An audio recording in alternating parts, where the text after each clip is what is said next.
మొన్న ఏప్రిల్‌లో మీరు సమ్మె చేసినప్పుడు శంకర్ గౌడ్ అనే మీ కార్మికుడు ఆత్మహత్య చేసుకున్నాడు. విలీనం జరగదు అనే ఉద్దేశంతోటి ఆత్మహత్య చేసుకొని అతని కుటుంబానికి కూడా ఈరోజు మీరు ఆర్థిక సహాయం చేశారు మీ ఎంప్లాయీస్ అందరూ కూడా. ఇప్పుడు శంకర్ గౌడ్ ఆర్టీసీ ఉద్యోగుల ప్రభుత్వంలో విలీనం చేయాలనేటువంటి కోరిక ఏదైతే ఉందో దానికి మరి ఆందోళన చెంది అవుతుందా కాదా అనే టెన్షన్కు లోనై ఆ రోజు ఆత్మార్పణ చేసుకోవడం జరిగినది. వారి సతీమణి ఈరోజు హేమలత గారు ఈరోజు ఇక్కడికి రావడం జరిగినది. ఈరోజు ఆర్టీసీ కళాభవన్లో మరి రాష్ట్ర రవాణా శాఖ మంత్రి గారు, ఎండి గారు, అధికారులందరూ కూడా కలిసి ఆర్టీసీ ఉద్యోగుల నుండి సుమారు ఒక్కొక్కరి నుండి 300 రూపాయల చొప్పున అన్ని యూనియన్లు అక్కడ ప్రపోజ్ చేయడం జరిగినది. ఆ ప్రపోజల్ ప్రకారం దాదాపు 91 లక్షల రూపాయలు ఈరోజు వారికి 90,85,000 రూపాయలు సుమారు ఇవ్వడం జరిగినది.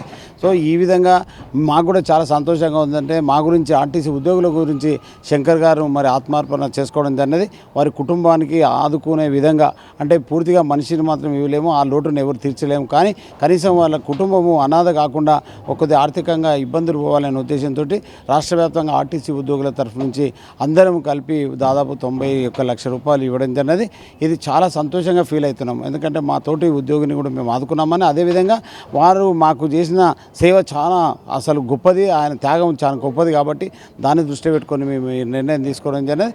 రాష్ట్ర వ్యాప్తంగా ఆయన బలమైన కోరిక ఆర్టీసీ ఉద్యోగులను ప్రభుత్వంలో విలీనం కావాలని. తప్పకుండా ఈ యొక్క ప్రభుత్వం కూడా వారి విన్నపాన్ని మన్నించి తప్పకుండా ఆర్టీసీ ఉద్యోగులను ప్రభుత్వంలో విలీనం చేయాలని. నర్సంపేట డిపోలో పనిచేస్తున్నటువంటి డ్రైవరు మరి ఆయన నిజంగా కూడా డ్యూటీ చేస్తూ ఇంకా అవుతుందా కాదా, మేము కొన్ని సంవత్సరాల నుంచి పోరాడుతూ ఉన్నాము ఆర్టీసీని ఉద్యోగం ప్రభుత్వంలో విలీనం కావాలని, మరి కాలేదని ఆందోళన గురై ఈ విధంగా చనిపోవడం జరిగినది. ఏది ఏమైనా ఆర్టీసీ ఉద్యోగులు యూనియన్లు మరి తప్పకుండా ఆయనకు అండగా ఉంటూ ఈరోజు నిర్ణయం తీసుకోవడం జరిగింది. ఏదైతే సమ్మె టైంలోనే ఈ యొక్క నిర్ణయం తీసుకోవడం జరిగింది, ఏదైతే చర్చలు జరిగినాయో 24 తారీఖు నాడు ఏదైతే సెక్రటరీలో జరిగిన చర్చలో అంతా మంత్రివర్గం దగ్గర మరి ఒకరు 200 ఇస్తామన్నారు, ఒకరు అసలే వద్దన్నారు.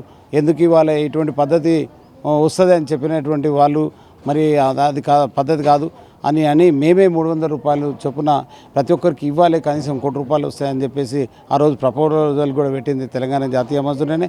ఇది ఎంప్లాయీస్ ఈదురు వెంకన్న 200 అన్నారు, మరి లేదు 300 ఇద్దామని మేమన్నాం. అశ్వత్థామరెడ్డి అయితే అసలు వద్దు ఇటువంటి ఆనవాయితీ వస్తుందని చెప్పిండు. మరి ఇటువంటి పద్ధతిలో ఉన్నటువంటి నాయకులను ఈరోజు ఇంకా మరి ఈ యొక్క ఆర్టీసీ ఉద్యోగులు గుర్తించాల్సిన అవసరం ఉంది. నిజంగా వాళ్ళు మన కోసం త్యాగం చేసినప్పుడు వాళ్ళకు కూడా ఆలోచన చేస్తే మరి ఇట్లా అటువంటి పరిస్థితి ఉండదు అనేది ప్రతి ఒక్కరు గుర్తించాల్సిందిగా తెలియజేస్తాను. గొల్లనకొండ వేణు, టీజేఎంయు నర్సంపేట డిపో సెక్రటరీ.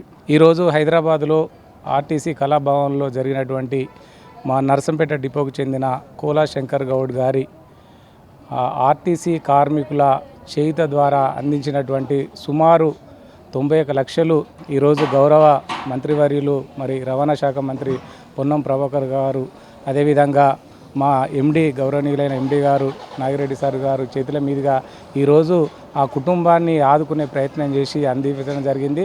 ఇది రాష్ట్ర యావత్తు ఆర్టీసీ కార్మికుల తరపు నుంచి రవాణా శాఖ మంత్రి గారికి, అదేవిధంగా ఎండి గారికి కృతజ్ఞతలు తెలియజేస్తాము.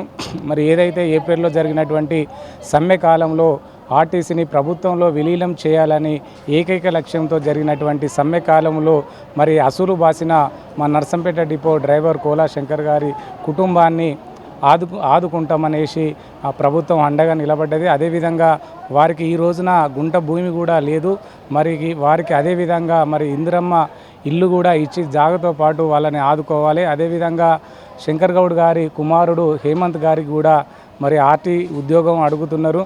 వారికి అనుకూలంగా మరి ప్రభుత్వం కూడా ప్రత్యేకంగా చొరవ తీసుకొని ఆ కుటుంబానికి అండగా నిలబడే కొడుకుకు ఉద్యోగం ఇవ్వాల్సిందిగా గౌరవనీయులైన ముఖ్యమంత్రి రేవంత్ గారికి కోరుకుంటాను. అదేవిధంగా మరి యూనియన్ ఎన్నికలు ముందుగా కొన్ని యూనియన్లు కావాలనేసి అడిగారు. మరి అడుగు దూరంలో ఉన్నటువంటి ఆర్టీసీ ప్రభుత్వ విలీనము ఈరోజు 90% పూర్తి చేశారు.